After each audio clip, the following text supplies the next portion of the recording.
Trump has brought forward an issue that has a long and controversial legacy in America, to wit, does someone who is born in the U.S. have an automatic right to citizenship? This issue falls under the 14th Amendment. I'm Lisa K. Donner with 5 facts about birthright citizenship.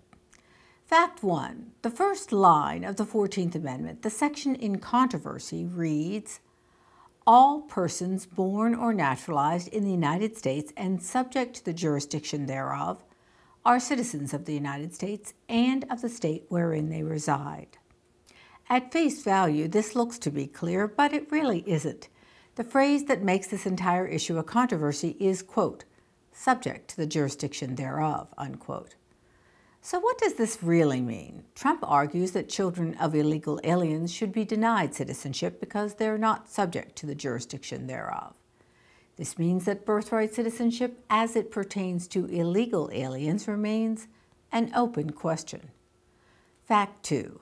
Some legal scholars say children of illegal aliens are subject to the jurisdiction of the U.S. Others say they really aren't. And some say maybe. The reason this is still an open question is because it hasn't been tested.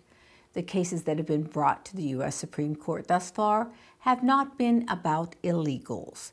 This may be why the president is bringing up the issue now, to get it to a court that he believes is sufficiently conservative to bring about the result he desires. Fact 3. The U.S. Supreme Court decision on birthright citizenship is not a slam dunk. There could be one or more justices who read the 14th Amendment differently than the Trump administration.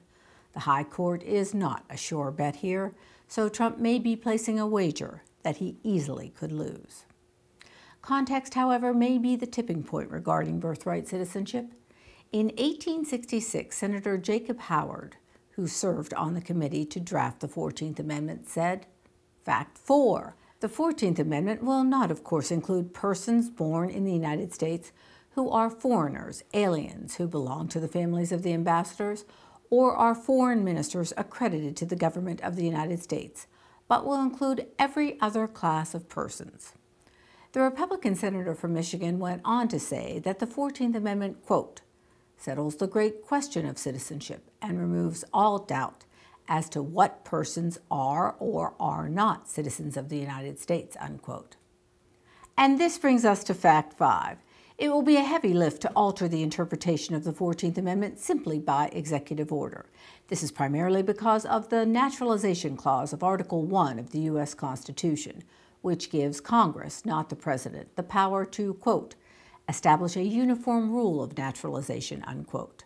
A preponderance of constitutional scholars argues that since Congress already has legislated in this area, it will be thrown into the court's hand to decide which is the correct interpretation of the amendment.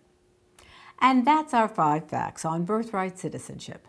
Please remember to subscribe to our YouTube channel. We've got a terrific 5 facts on George Soros and many others for your viewing pleasure.